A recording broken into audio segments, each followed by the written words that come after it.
Okay, everybody, we are back with some more stuff about tables. Wow, that was a lot of work to put all those tags in. Well, I don't know, it was a lot of work, but it was work and it wasn't fun. I don't think this is the fun part of the lesson, is putting in those tags. But you know what is the fun part? Oh, it's making it pretty. Let's go look over here. This is what it looks like right now. Wah, wah. Not very nice, but we're going to make it look like this. Woohoo! And make it a little bit interactive and have some fun with it. So that's the story of what's coming up. So let's get started. I'm going to put this back up. Oh, so ugly. Let's make it pretty. So we're going to go up to our CSS that we have between our style tags, and we're going to start adding in styling for all these tags here. And sometimes we're going to add in a bunch of related styling. So we'll use multiple selectors at the same time, divided by commas. And I think that'll be nice. So for example, perhaps we would like to put a border around our table. That might be a nice thing to do. So let's start with that. So I'd like to add in a border for all the different things. So I'm going to say table, th, and td. I would like to give you all a border. So the border I'm going to give you is something simple like 1 pix, solid, black would be fine.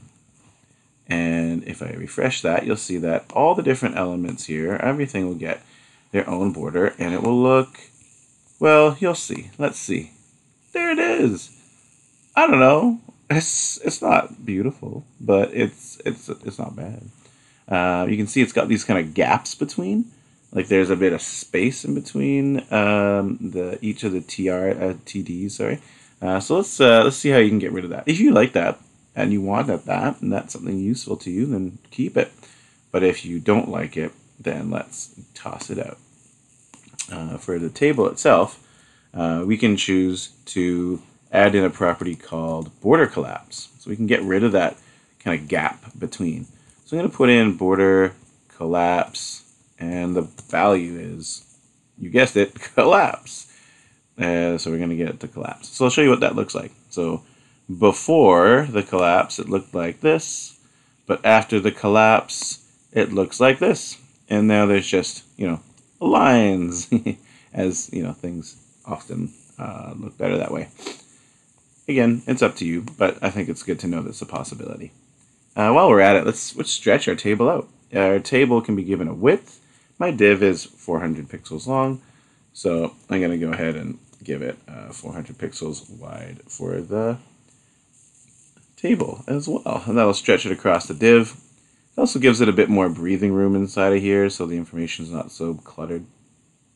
You'll notice that by default, the TH data, the heading, is centered, but not this data down here, all the TD stuff. So yeah, it's up to you which style you like, but I'm going to go ahead and center it all, and I think that'll just turn out quite nicely. So if I want to center all the things, it'd be nice to put it right in here, for example. I could make all the things be centered. So let's do a text align and a center. Remember, it's got to be the American spelling, because those darn Americans invented HTML, so they got to choose a spelling.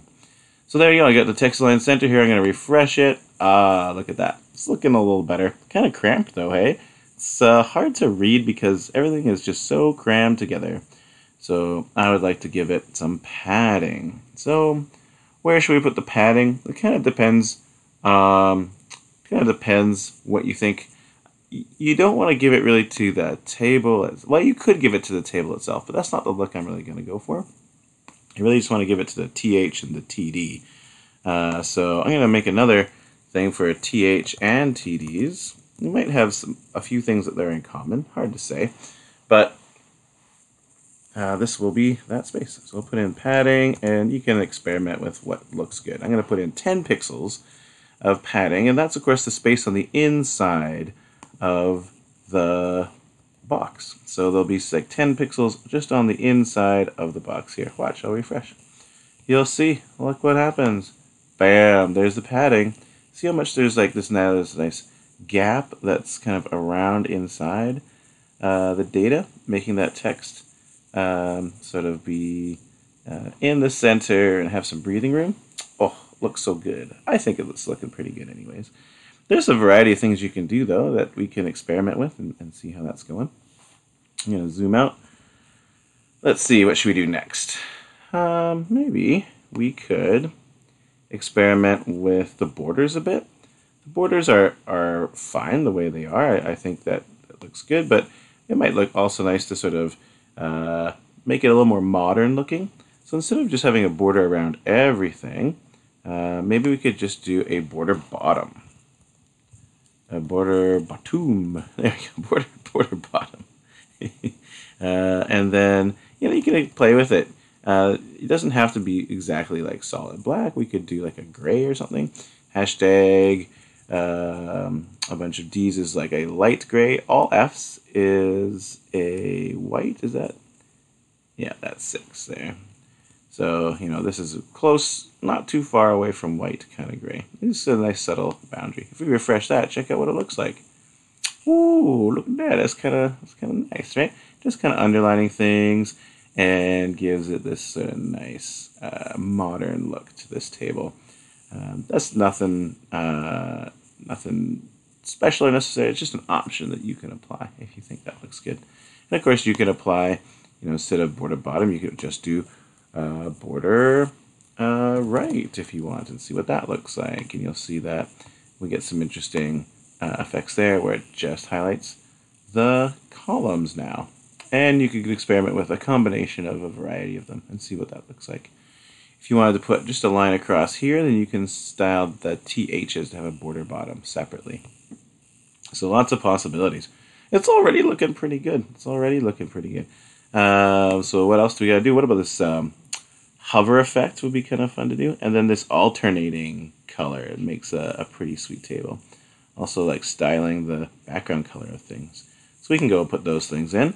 Let's start with maybe the background color for the head.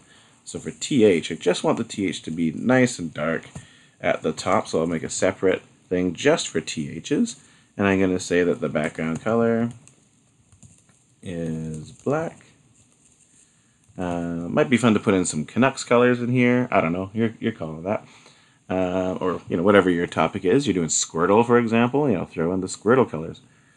Let's do background color black and foreground color we'll do as white. And that'll make our heading stand out quite a bit. And refresh. Wow, look at that. It's definitely standing out. And it helps us to find what we're doing here. Yeah, let's keep on going. I'm gonna switch this border back to bottom, and let's do the, well, it doesn't matter really, but let's do the alternating. Let's do the thing where we make every other row a different color. This is a bit of a funny one. You'll enjoy this. So check this out. We're gonna style the rows to have different background colors. And if you want to do this alternating color, check out what you can do. You can do TR, and then you can do the colon, which gives like a mode. And the mode you can choose is nth, nth child even, or nth child odd. We'll do both. So nth child even means the even numbered rows, the 2, 4, 6, 8, and so on. This is what they'll be styled. So we can give them a background color of, maybe we can do that, all these. It turns out that if they're all the same, you can just do 3 and it will understand what you're doing. So, and that's a shortcut you can use, which is kind of nice. Also, we could, well, I think it's good because the text black will look good with that. So if I refresh that, check it out.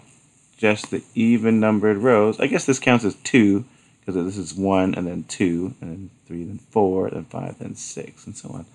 And then these ones are colored white, but you could give it a different color if you wanted to. If you wanted to give the other ones a different color, you could do TR nth child odd, which is always fun, and I'm not sure what color that should be. We could experiment with different ones. Maybe I'll just make it a really light gray, just to see what that looks like. So we'll refresh that, and you can see they're alternating colors. I think the white actually looks pretty good. before. But, see how they're alternating colors? Oh, so pretty. We're just about done. Hey, look, it looks basically the same. What about highlighting when your mouse goes over? Well, actually, you already know a little bit about that. You can do a TR hover. It's sort of like the links that we did before. And you can apply a background color. I happened to go to colorlovers.com. I searched up Canucks, and I got myself the Canuck colors. So I'm going to use that blue color. Maybe this time I'll use the green color. See what that looks like. Web design is a lot of experimenting. You rarely just have a good idea and just type down the code and you're like, oh, it turned out perfectly. Usually you have to experiment many times and see multiple designs until you get the one that you love. So I'll try this green color for my hover. Notice I'm doing TR hover. That means the whole row is going to turn green, which is a cool effect. So if I go back here and refresh, check it out. Now my rows turn green as I mouse over. Don't love the black on the green, so I think I would also include in my TR hover, making the text color white. And we'll see what that looks like. Refresh. And yeah, that's pretty good. That really highlights it, so you can kind of mouse down and be like, whoa, how do you do in 94? Oh man, look at 92. That's when we went from 80 to 84 games played in the NHL. Whoa, look at that. The plus minus really sucked at early seasons, and then whoa, it really got pretty good as it went. Yeah, so these are all interesting ways to interact with your table. In my other one, I have it as the divisions themselves, the TDs highlight. Really easy to do that. Instead of TR hover, you can just do TD hover. And you can experiment with what happens when you do both. But I'll leave you to do that. And see now, oh wait, that's the original one. Here, oh, refresh. Try again here. There we go. Now it's the individual things that highlight. Isn't that beautiful? It wasn't a lot of CSS. I guess it was a lot of CSS. But a lot of these things are things you've seen before. Borders, background colors, padding. Like these are all things that are familiar to you, width. But how we apply them makes a big difference. And then there's some pretty crazy and new things we discovered about the nth child and that kind of stuff. So I hope you will have some success. I'd like you to try out some of these things on our code that I've uploaded to my website. So checking out and downloading this example and trying it out yourself would be a good start. And then you can make your own page about your own topic of tabular data. Maybe you're going to do the 2020 Oscars. Maybe you're going to do the various data about a Pokemon. But whatever you do, you're going to have, you can just follow the same sort of example where you can have a big picture in the background and then play around with your table and try to choose choices in your table of design that reflect the topic that you've chosen. So if you do Michael Jordan, then maybe, black and red from the Chicago Bulls would be good choices of colors to use. Don't feel like you have to put in all the information about Michael Jordan. I cut the stats at plus minus, even though the penalty minutes numbers is really important for Trevor Linden, and there's lots of other stats that are important for a hockey player. You know what? You just gotta be like, I'm done. I got this. I'm doing this as a demonstration. You're not actually employed by the NHL, to make a statistically accurate thing. So just get a good amount of data, but don't go overboard because it's just going to take a long time. I once had a student do the periodic table of elements. For example, that is a lot. That is not worth your time, I don't think. But, something this size is great. I think that's a good use. All right, everybody. Thanks for listening to this video. Hope you enjoyed it. Have yourselves a good day.